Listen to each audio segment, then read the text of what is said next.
Uhul! Que é oriunda da roça de Teresópolis, certo? E se identifica como um multiartista. Está transitando aí entre a ciência e a arte, que é um caminho de trânsito lindo e maravilhoso, que me identifico muito, então é uma honra estar com você aqui. Ela atua na produção de documentários independentes, como o Brutalismo Rural, que a gente vai ter a oportunidade de assistir agora, além de fotografia e escrita poética também. Ela é formada em licenciatura em Geografia e atualmente está como mestranda na área de Cultura e Educação aqui pela nossa universidade também. Então, é uma grande honra a gente estar aqui com você. Teremos alguns convidados para participar, para integrar essa conversa conosco. Sim. Alguns desses convidados também fazem parte, como convidados, também entrevistados no curta que vai ser exibido. Então, temos a Red e o Douglas, que são artistas. Uhul!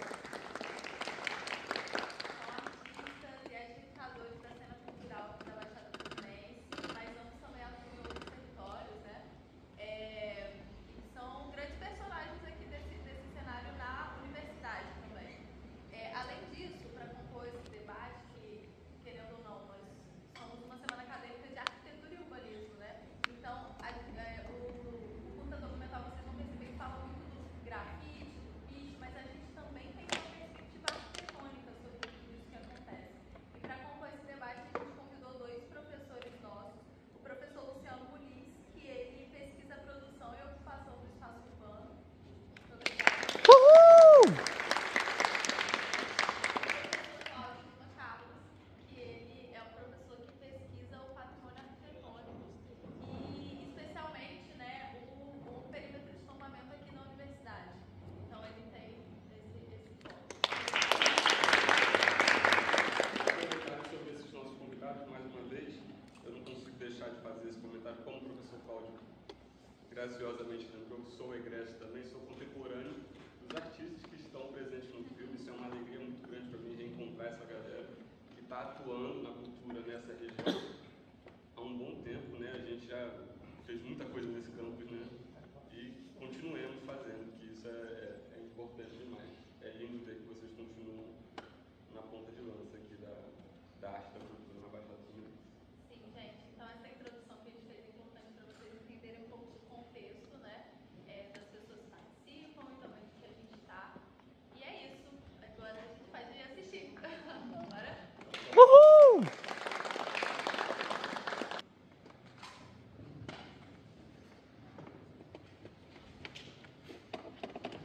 Como aula, então ele vira uma galeria a céu aberto, né? Como o pavilhão de aulas práticas, que é o PAP, e como foi a CAU também, né? De você olhar e refletir, porque a mesma coisa que eu estava falando da arte é céu aberto, tipo, esses tipo bichos de mensagem são coisas que você lê no jornal, entendeu? Numa coluna, num livro de poesia, entendeu? Nem muitas vezes é protesto, às vezes é só uma pessoa desabafando. Na questão da expressão, tipo, uma tá com raiva, a outra tá triste. Os espaços desses, então, elabora algo, algum projeto, entendeu? De revitalização dos grafiteiros. Entendeu? Já que estão grafitando mesmo, então vamos revitalizar com grafite. Entendeu? Vamos pegar, tipo, tudo que é branco, entendeu? Tudo que é cinza, vamos por cor.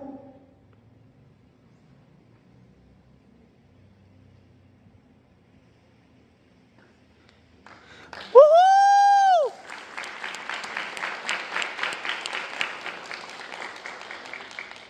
Não, a comunidade tem que se colocar, tem que se mostrar e tem que dizer o que precisa, né? Dizer para o que precisa, como precisa, de que forma precisa. Ah, não tem dinheiro? Tudo bem, não tem, mas quando tiver, então vamos levantar. Isso é conversado, né? Isso não é feito dessa maneira. Então é isso essa provocação que eu tenho a fazer e parabenizar novamente a elaboração desse documentário, porque eu acho legal que eu fiz um curso de documentário, né? É interessante, me lembra o cinema novo, né? Uma ideia na cabeça, uma câmera na mão, né? Hoje em dia a gente tem um celular no bolso, uma ideia na cabeça e o YouTube, né? E uma rede à nossa disposição. Qualquer um pode fazer um documentário. O espaço está rural. Então,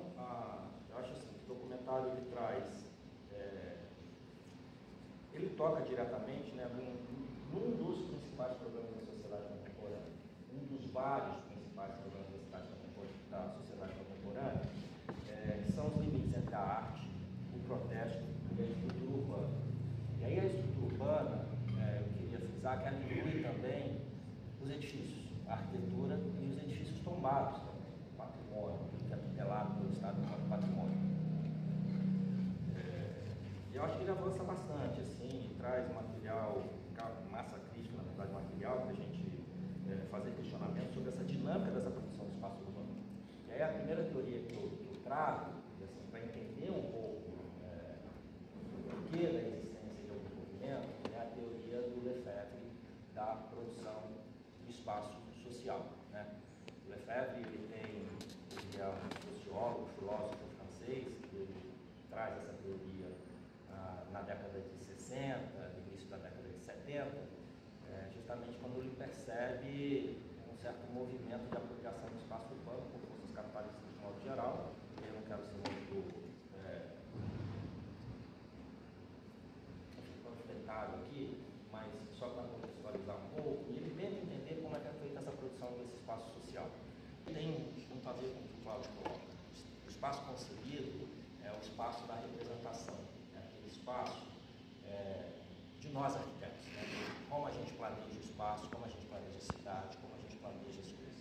É o espaço mesmo dos gestores públicos, dos governos, como eu quero que o espaço seja. O espaço percebido, ele tem uma relação muito de funcionalidade, como a gente percebe ali no espaço. Ali é a universidade, ali é a função da educação, ali, enfim, é o espaço das ruas, é o espaço de circulação, é o espaço prático. E aí a novidade do Lefebvre é trazer o espaço vivido. Né? O espaço vivido é justamente aquele espaço dos usantes, né? Dos usuários.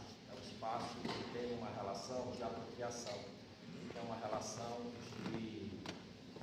Por ter uma relação de apropriação, ele tem uma relação de avaliação, de simbolismo, de identidade.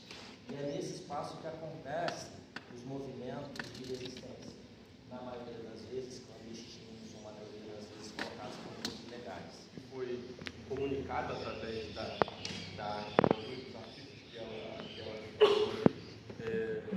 em conjunto com todo esse apanhado histórico e teórico que a gente ouviu aqui dos nossos colegas professores. Então, não vou ver. Se você quiser dar uma palavra nesse sentido e abrir para conversar. E aproveita para corrigir caso eu tenha feito uma leitura equivocada das definições que foram colocadas. A primeira vez que eu tive contato com a rural foi em 2019, vindo de um colégio rural em Teresópolis, onde teve uma viagem para cá para eu conhecer a universidade. E a gente só pôde conhecer a universidade de dentro de um ônibus, porque estava chovendo muito. Então o que me pegou a atenção primeiro foram os prédios que estavam lá, uma pequenininha, sabe, que não conheciam a arquitetura local. Então, que prédios são esses? São prédios abandonados. Isso já em 2019. Então, vim para cá em 2020 e, como alojado, a gente anda muito aqui dentro. Então, fica andando. Nosso cotidiano, final de semana, às vezes a gente não tem como lazer ir para fora do município, então a gente vai explorar a rural, ir em parte mais longe, explorar os prédios abandonados. E com isso eu percebi que tinha coisa ali, estavam sendo coisas ditas dentro daqueles prédios abandonados. E dentro da geografia tem um conceito que os Santos falam muito, que é da rugosidade espacial. Então, eu logo entrelacei com isso, que era um espaço abandonado, mas que ele tinha uma fala, que ele era expressado, que ele era usado de uma outra maneira. Assim como as ocupações que são feitas, de moradia. Então, esse processo de construção do documentário foi muito rápido. Foi um processo de que eu tinha conversado com a metista, que eu tinha uma ideia da gente poder gravar alguma coisa retratando essa relação dos prédios abandonados, do grafite e da relação dos artistas dentro da rural.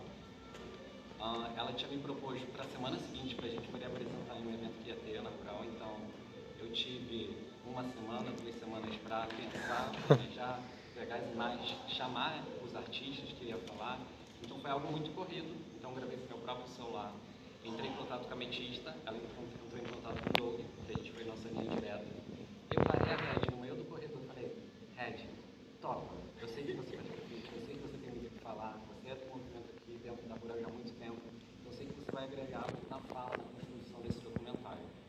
E eu acho que o documentário como um todo, ele retrata muito a vivência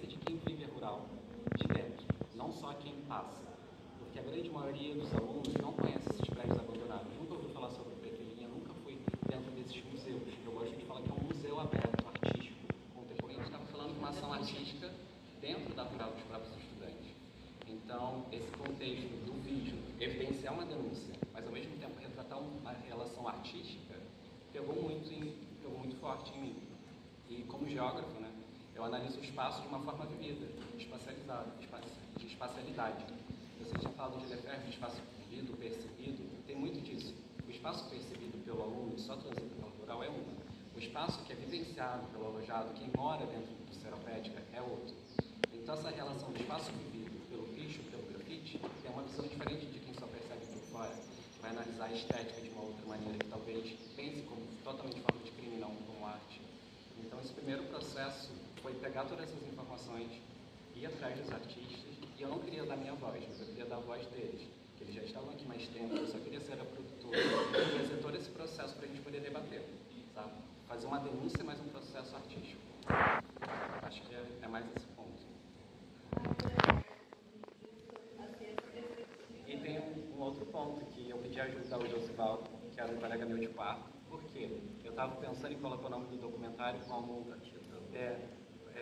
vandalismo rural, mas eu pensei, tem a relação da arquitetura aqui dentro. E eu achava que aqueles prédios eram brutalistas, mas aí o Josivaldo falou, não é brutalismo. Mas eu falei, brutalismo é o que mais bate com o que a Rural está fazendo aqui. É brutal o abandono desses prédios, é brutal o descaso com a arte e é brutal tudo que a gente vê, porque é o abandono, é a arte, é o picho, tudo brutalmente sendo vivenciado e experienciado. Então, mesmo que não seja uma arquitetura brutalista, mas eu achei que é do mesmo tempo modernista, então para mim teve um a ver o porquê do brutalismo, essa concepção do nome. E a gente da cultura consegue fazer esse sentido aí do brutal mesmo e o brutalismo realmente da arquitetura. É mais interessante ouvir você falando agora sobre essa perspectiva, essa motivação para fazer o documentário da UF e você quis trazer também. Pessoal, acho que agora é hora da gente abrir para vocês falarem. Sociais, estudante de Belas Artes, no período. E faço parte da Frente Nacional de Mulheres no Hip Hop. Meu TCC foi sobre grafiteiras, opressões de gênero e o hip hop, então eu trago muito isso na minha pesquisa. E para responder sua pergunta, eu não sei se a gente faz depois uma sequência, né? Isso também pode ser legal. Pode ir conversando né? de forma mais fluida. Sobre memória, tem até o Erva Doce, ele é um espaço que eu vou te dar como exemplo. Por exemplo, eu estou ajudando a construir o espaço desde 2017. Então, por lá já passaram vários artistas. E cada artista que já pintou lá, eu sei quem foi. Eu sei quem fez. Tá falando, né? Porque quando gera um apagamento, você já não sabe mais quem pintou ali. Aí eu lembro quando o pessoal da manutenção foi pintando por ali, eu falei, não, vocês não vão pintar aqui não. Pintaram tudo de branco de novo. E aí eu falei, não, os artistas que pintaram aqui, muitos deles vão renovar, muitos desses espaços aqui a gente consegue fazer, porque tem alguns ali que eu até mesmo já renovei. O artista não pôde vir, mas eu tenho as tintas e aí eu fui lá e renovei para a pessoa. Então, por exemplo, tem vários grafites por ali, né, no entorno do alojamento, né, em alguns espaços, né, tipo, tem um que ele tá até sendo apagado, mas tem uma chaminé em cima do Erva Doce que tem uma menininha. Sim. Que é a Elixá, que é produzida por um egresso nosso de Belas Artes, chamado Lucas Leite. Então, assim, tem muitas histórias. Absorvendo todas essas discussões, por questão da propriedade privada, você acha que é algo seu também, né? Então, dentro do grafite, acabou sendo exportado esse negócio tipo, estou violando aquela propriedade privada, mas o grafite é meu. Ninguém toca a partir dali, entendeu? São discussões. Eu, particularmente, sou adepto de tipo, tá velho, passa por cima, acabou. Não tem problema para muita gente ser tido como desrespeito, mas dentro do grafite também tem visões diferentes, né?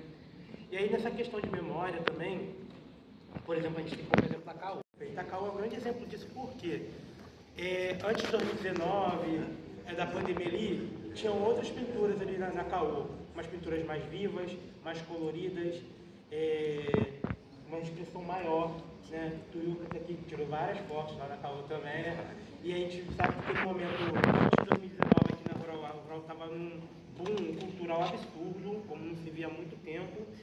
E, apesar de estavam já tentando bater nisso já, rolou a pandemia, morreu toda aquela cultura da rural. Quem está aqui antes de 2019 sabe que existe um marco muito forte. Rural antes e depois da pandemia, era outra rural aqui. E você vê hoje na ACAU como isso reflete, né, a rural que a gente tem hoje, que é uma rural mais autoritária, em que está cada vez mais precário toda a estrutura aqui da rural. Você vê hoje as pinturas da ACAU num tom mais agressivo também, num tom mais de protesto.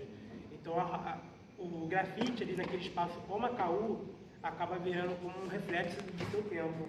Antes de 2019, todo mundo aqui estava muito feliz, lá era muito vivo.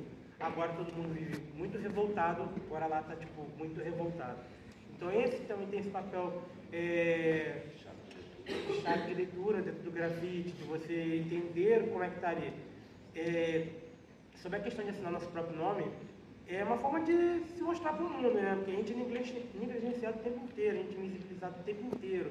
Boa parte, né? Que a gente sabe que existe uma parcela do grafite que também vem da elite também, né? Que são pintores, né? Artistas que vêm da elite e tal. Gêmeos, o Cobra, todo mundo aqui conhece, o Cobra é meio que o Romero Brito do grafite. A gente meio que tá nessa mesma... Entendeu? Então a gente tem essa questão da nossa invisibilidade e tal. Por exemplo, aqui nessa questão patrimonial que você fala, né? A gente marca vários lugares, mas aqui onde é tombado a gente deixa quieto. Existem vários fatores também, né? Existe o fator realmente do conhecimento, que a gente entende que esse local aqui é tombado, e a gente acaba dando uma evitada, né? Muito nessa questão que também vão apagar logo, mas a gente também não sabe por que esse local é tombado, a gente sabe que documentos tombado, por quê? Porque é o prédio principal da universidade, porque tem a sua história, aí a arquitetura neocolonial, que a gente... Não é só arquitetura, né? Mas a gente não sabe, entendeu? A gente não sabe, a gente entende isso aqui também como uma arquitetura neocolonial, né? Referências europeias, mas que carregam referências árabes antes disso, né? A arquitetura ibérica tem essa influência árabe, então a gente não sabe por que a gente não está pichando aqui, porque é tombado, porém a gente sabe o quão forte isso é. Então isso pode ser também essa questão da... vai pintar logo, mas também pode ser uma cartada, pô, deixa quieto ali, quando quiser incomodar de verdade, eu vou pichar lá.